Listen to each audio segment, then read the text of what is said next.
बड़े भाग्य मानुष तन पावा सुर दुर्लभ, जो देवताओं के लिए भी दुर्लभ है वो हमको आपको प्राप्त हुआ। सद ग्रंथन गावा, सभी ग्रंथ चिल्लाई चिल्लाई के चीख चीख कर रहे हैं कि देवताओं से बड़ा जो है मनुष्य। इसका मतलब तो यही हुआ ना, अगर जो है देवता तरस रहे हैं कि मनुष्य बन जाए, अच्छा तरस काहे रहे हैं? बात तो ये भी आती है ना, ये शंका सब मतलब जो है ये चीजें आपको हर जगह नहीं मिलेंगी, उस पर आप फिर रिसर्च करिएगा, फिर जब अगली मुलाकात में बताएंगे। 3 तत्व आपके पास, 1 तत्व इनके पास, 5 तत्व आपके पास, 3 तत्व उनके पास, 1 गुण उनके पास, 3 गुण आपके पास। बड़े हुए कि नहीं हुए आप?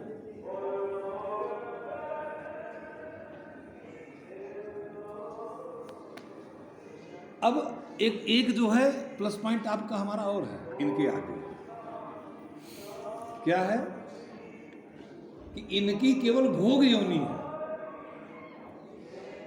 और हमारे पास भोग योनि प्लस कर्म योनि है, दो। इस मामले में भी हम बड़े हैं। जैसे भोग योनि का मतलब क्या होता है? देवता कौन बनता है? मनुष्य जब जो है साधना करता है, अच्छे सत्कर्म करते हैं, तो उनको जो है स्वर्ग इंद्र का सिंहासन दे दिया गया, स्वर्ग में भेज दिया गया। लेकिन अच्छे कर्म किए थे इसलिए उसके बाद फिर वो भेजे जाएंगे इसी योनि में, क्योंकि वो जाना और कहीं चाहते थे लेकिन उस ऊंचाई पर नहीं पहुंच पाए। कहां जाना चाहते थे? वो ब्रह्म के पास जाना चाहते थे, लेकिन ब्रह्म तक नहीं पहुंच पाए और उनका आयु पूरा हो गया। कर्म जो है कर्म अच्छे किए थे इसलिए जाइए अब भोग करिए। भोग मतलब जब भोग खत्म हो जाएगा आपका, जो आपने अवधि किया था, जो बैलेंस किया था, उसके बाद फिर आपको यही नीचे फेंक दिया जाएगा। ये क्या है? भवसागर है। भवसागर, ये भवसागर है। अब आखिर मनुष्य बड़े हैं कि देवी देवता?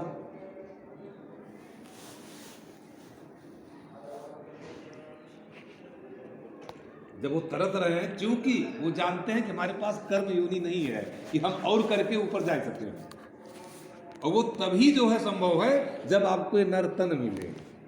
इसलिए 84 लाख प्रकार के जीव जंतु हैं इस तरह पे, उसमें सबसे नंबर 1 पर जो है मनुष्य।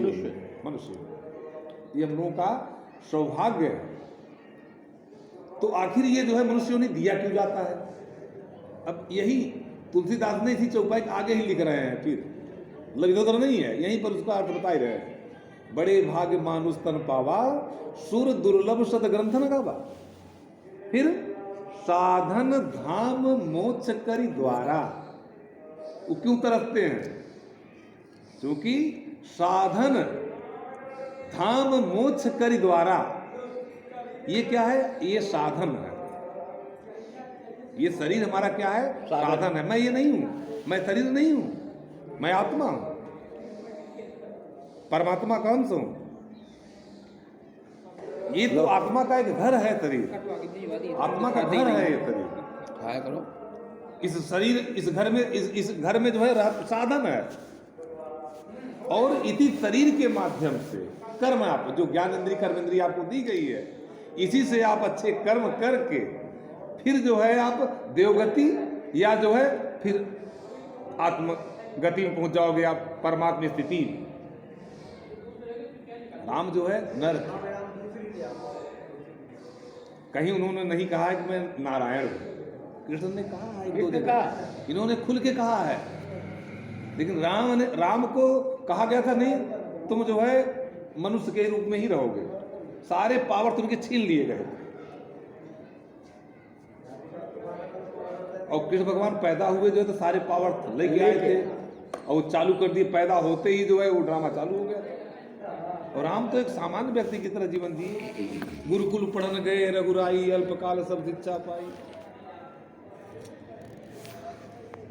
कम समय में शिक्षा वहां मिली, वही फिर लास्ट में आगे कहते हैं कि गुरु वशिष्ठ कुल पूज हमारे, तीनही कारण धनुष मारे, अपने ऊपर कुछ नहीं लिए।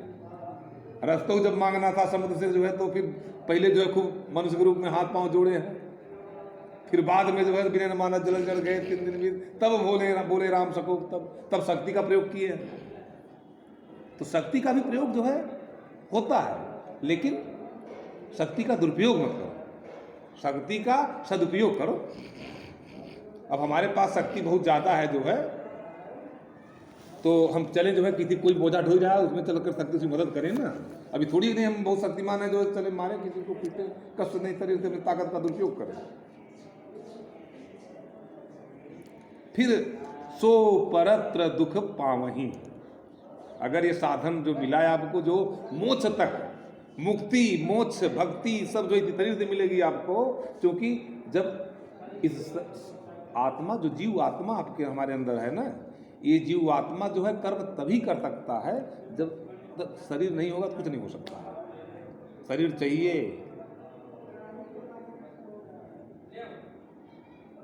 और जब शरीर जैसे हम लोग जो है घर मकान जीर्ण शीर्ण हो जाता है तो उसको बदल देते हैं या छोड़ करके दूसरे में चले जाते हैं, उसी तरीके से ये जीव जो है, जीव का ये शरीर घर है, जिसको मैं ये मान लिया हूं मैं यही हूं।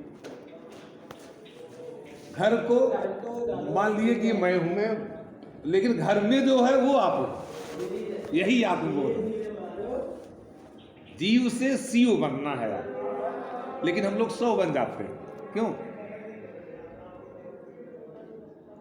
ये जीवात्मा जो है ये शिवात्मा होनी चाहिए, लेकिन नहीं, हम लोग 100 बन जाते हैं। 100 मुर्दा 100 जो कि बनना था शिव। तब सो परत्र दुख पावहीं, सिर धुन धुन पछताएं, काल ही कर्म ही सोर ही मिथ्या दोष लगा। अब बात आती है कि रामचरित मानस कह रहा है कि देवी देवता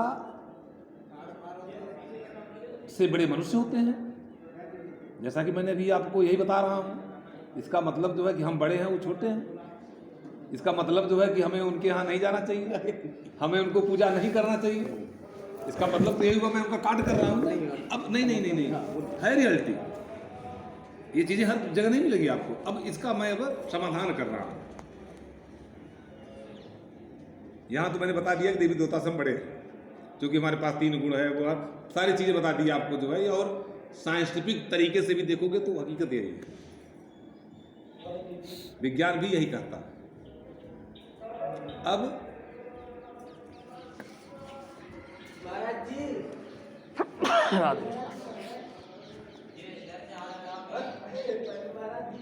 बड़े भाग्य मानुष, अब मनुष्य पे आइए, देवता तो आप जान लीजिए। तो मेरे भी दिमाग में आया जो है कि तुलसीदास बाबा ने क्या लिख दिया है, यहाँ देवताओं को छोटा कर दिए मनुष्य से।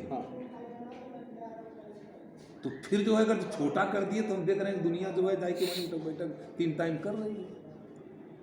बड़े के पास छोटा जाएगा, छोटे के पास बड़ा जाएगा, ये समझ नहीं आएगा। तो अंदर से आवाज आई, मनुष्य बड़ा होता है देवी देवता से।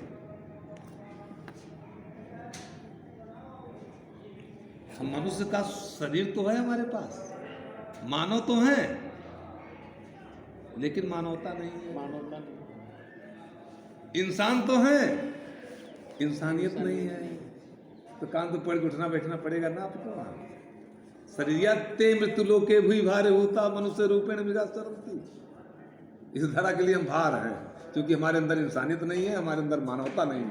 जिस दिन आपके अंदर हमारे अंदर जो है इंसानियत मानवता आ जाएगी, उस दिन कबीरा मन निर्मल हुआ जैसे गंगा नीर, और पाछे पाछे हरि फिरे और कहत कबीर कबीर।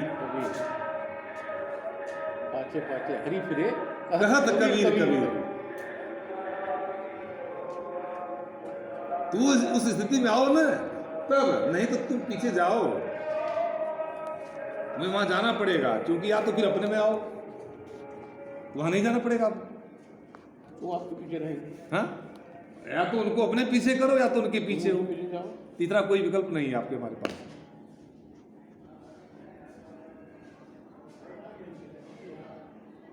है क्या कि लाए थे मांग करके मुर्शिद थे 4 दिन। 4 दिन मांग। हमको आपको केवल जो है 4 दिन का जीवन मिला। वो 4 दिन क्या है? बाल्यावस्था, बाल्यावस्था, युवावस्था, प्रौढ़ावस्था, वृद्धावस्था, वृद्धावस्था। यही है ना। लाए थे मांग करके मूर्तित थे 4 दिन। उस 4 दिन में हमने क्या किया? 2 आरजू में कट गए, 2 इंतजार में। 2 आरजू में कट गए, 2 इंतजार में। इंतजार। समय खत्म हो गया। हमको जन्म और मृत्यु के बीच की जो अवधि मिली है वही समय हमारा है, लेकिन उस समय को हम महत्व न दे करके ये संसार को हमने अपने अंदर डाल लिया है, जो कि अंदर परमात्मा को बिठाइए आप। लेकिन हम लोगों ने जो है अपने अंदर संसार को डाल दिया है। समस्या ये है।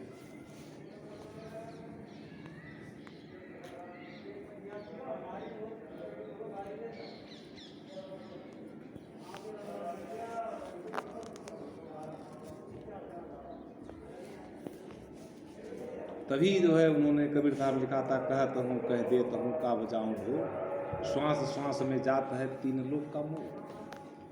यानी एक श्वास की तुलना उन्होंने 3 लोक से किया है। एक तरफ एक श्वास रख दो और एक तरफ जो है 3 लोक रख दो, तो भी उसकी समानता नहीं है।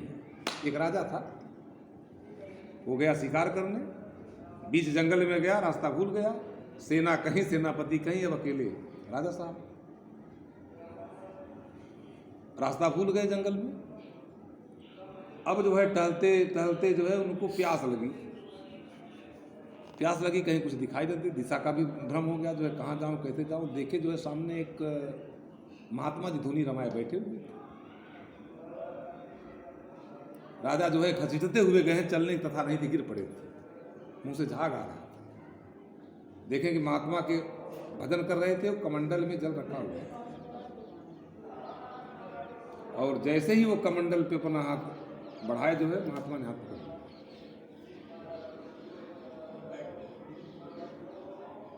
नहीं, ये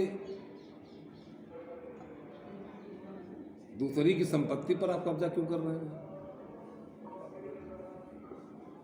तो राजा कह रहे हैं कि दूसरे की, ये जंगल, ये पूरा जो है ये मेरे राज्य सीमा के अंतर्गत आता है। मैं राजा हूँ और राजा का अधिकार हर चीज पर होता है। मैं आपसे पूछने की आवश्यकता नहीं। संपत्ति हमारी है। महात्मा जी उठा करके यहाँ से यहाँ तक कर दिया। अब उनकी चूंकि बल छीड़ हो गया था, तथा थी नहीं। अगर अब उनके समय ये स्थिति आ गई थी कि अगर 15 सेकंड में 20 सेकंड में हमें जल नहीं मिला, जो है प्राणांत तुम्हारा होना सुनिश्चित है। न सेना है, न फौज फर्राटा है, कुछ नहीं है, और शरीर में ताकत भी नहीं है कि महात्मा से लड़ लें या जबरदस्ती जो है कमंडल ले लें। तो उन्होंने कहा कि फिर जो है उन्होंने एक तर्क रखा, जो है कि परमार्थ के काज साधु धरातरी, कि हमें जल आप दीजिए, जो है संत तो परमार्थी होते हैं।